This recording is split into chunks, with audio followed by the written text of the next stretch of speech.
The AMX-40 Super Pershing IS-7 and Mouse. What do they have in common? Good armor for their tier.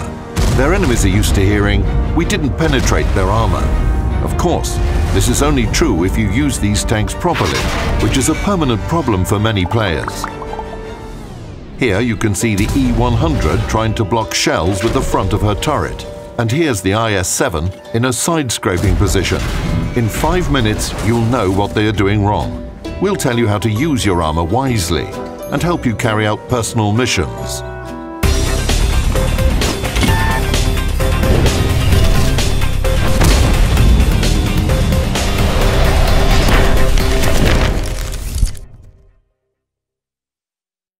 Thick armor, sloped turrets, and well-angled armor plates. All this increases a vehicle's survivability. However, you cannot have a tank that's completely invulnerable. The lower glacis plate, sides, rear, and cupola. These parts are easy to hit and penetrate. That's why it's important to learn how to protect your tank. World of Tanks players call it blocking damage. It is based on the rules of penetration mechanics. A vehicle will block a hit if the armor's relative thickness is higher than the shell's penetration capability, the shell hit a screen or an external module, lost energy, and failed to penetrate the main armor, a ricochet occurred. Any of these events can happen, thanks to either the designers who've taken care of the vehicle's protection and equipped it with thick and well-sloped armor, or the commander's decision. This tank doesn't have thick and sloped armor, but an experienced player would position it in such a way that shells hit the armor at more than 70 degrees to the normal and ricochet. In this case, we say the tank is in a side-scraping position. If the vehicle turns further, the risk of penetration increases. Greater angles are required against stronger guns. The techniques to protect your tank are well known. Here are the most popular ones. Blocking damage with the turret. Blocking damage with the hull's front. Side scraping and blocking damage with the side. Reverse side scraping. Forcing the enemy to shoot. These tricks are also accompanied by hull dancing, which means wobbling your hull and turret. This makes it difficult for the enemy to aim and fire at your vulnerable spots. It may seem that everything's simple, roll out and block damage, but we fight battles on different maps and face different enemies. How do I choose the technique that works best? First of all, you should take a closer look at your tank. Let's start with the turret and assess the armor thickness. If its official values are about the same or higher than the penetration potential of most enemies in battle, everything's great. The tank will avoid damage effectively. If the values are lower, all is not lost yet. Let's take a look at the turret shape. If it is streamlined, the armor can meet the shell at an angle. The relative armor will be much thicker than the nominal armor, and the thick gun mantlet will become a nice extra piece of protection. A turret like this should be kept straight towards the enemy and not expose its sides. What can be easier than that? If you hide your hull, you can resist enemy shells and fire in response. Doing this when you have the IS-7 is unequaled pleasure. The ideal shape. If your turret has a rectangular shape, it's a bit more difficult. The gun mantlet can still take a blow, but the turret cheeks will be penetrated by virtually anything. To protect yourself, you can turn the turret and put it in a side-scraping position. This will increase the nominal armor thickness. However, if you overdo it, the enemy can penetrate the side, so it's important to remember the ricochet angles. After the enemy has fired a shot, you can fire in response and return to the starting position.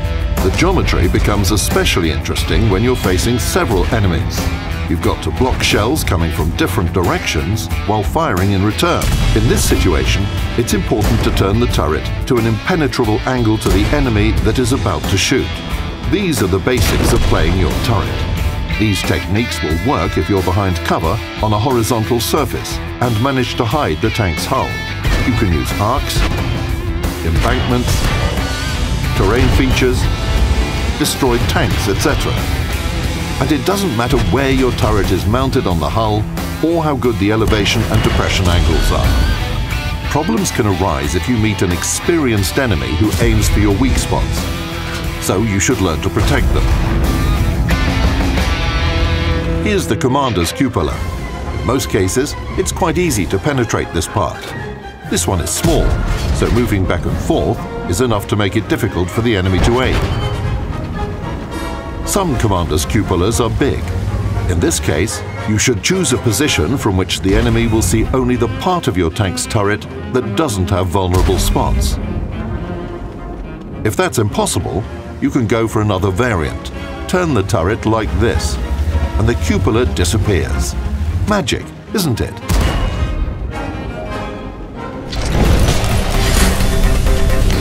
Life becomes more colorful when your tank's gun depression angle is more than 8 degrees. Hills, mountains, and other sloping surfaces become your best friends. You hide your hull and meet the enemies in full control of the situation.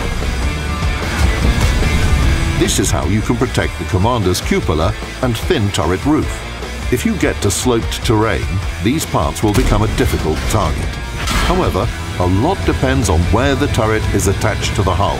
If it's closer to the rear, you can forget about taking position on top of a hill. You're better off riding down to the foot of the hill.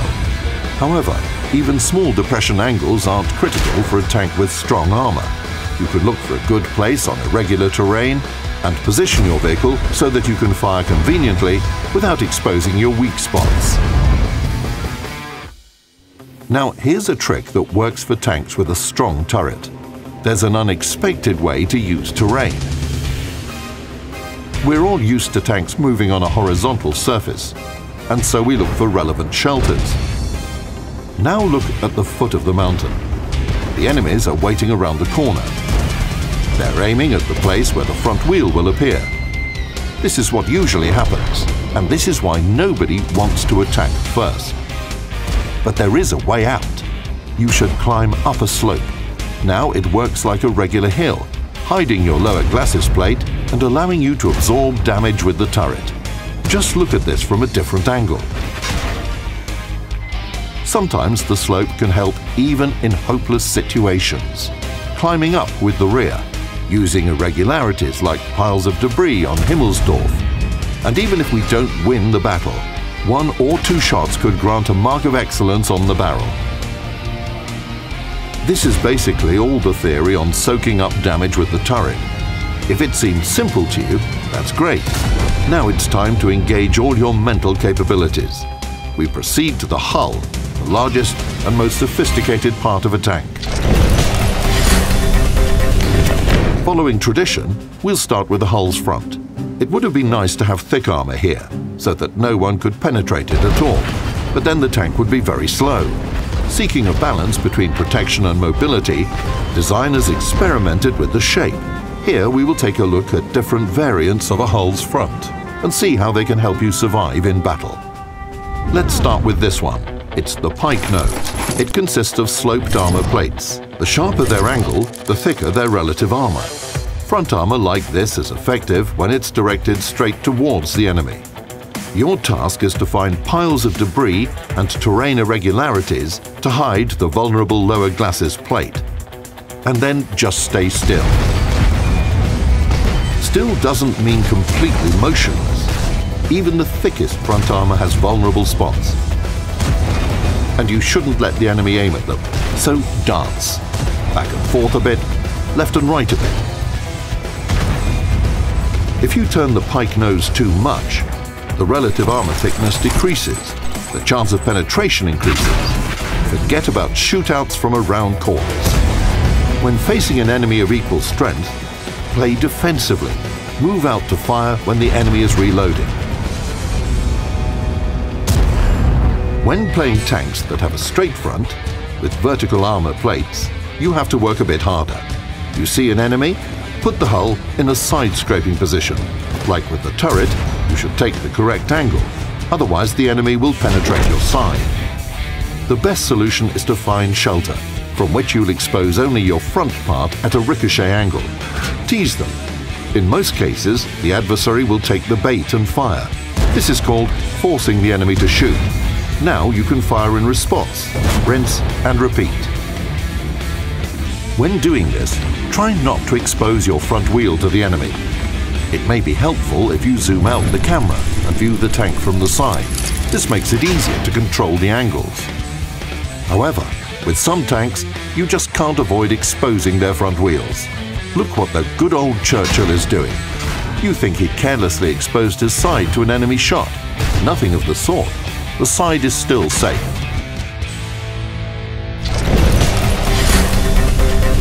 Let's continue our discussion. The next topic is blocking damage with the tank's side. To resist the shot, you should put the tank in a side-scraping position behind cover and hide your lower glacis plate.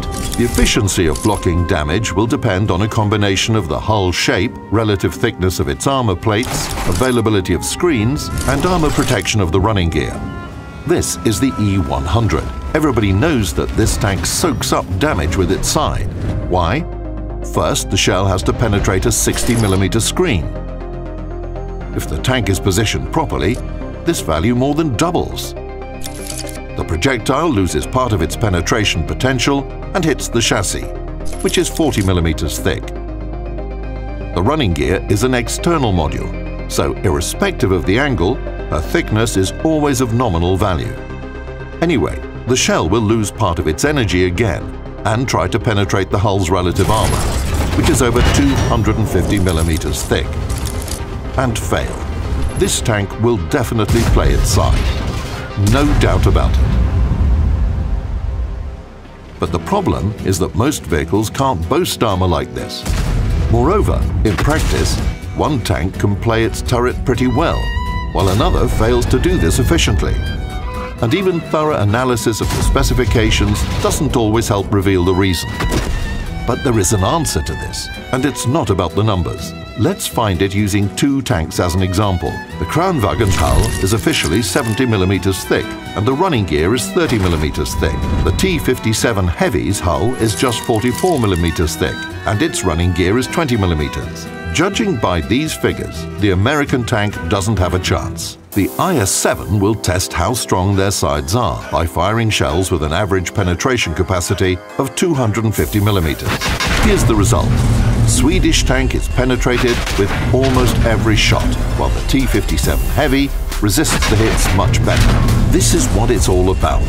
The Kranwagen's running gear is as strong as that of the IS-7. Having pierced through it, the shell loses 30mm of its penetration capacity. But then it meets the vertical armor plates, whose relative thickness is 140mm or higher. The tank's side can block the hit only if a ricochet happens. But when it's no longer a ricochet angle, the shells start penetrating the armor. In the heat of the battle, this happens almost every time. Therefore, it's best to recall that this Swede has an excellent hull and can use it to soak up damage. The T-57 Heavy has weaker armor on its running gear, and there is a thin hull behind it. But the US tank's hull has a rounded shape, which can work wonders. Look at the angles at which a shell meets the armor. The T-57 Heavy can be less careful, but still receive ricochets and non-penetrations.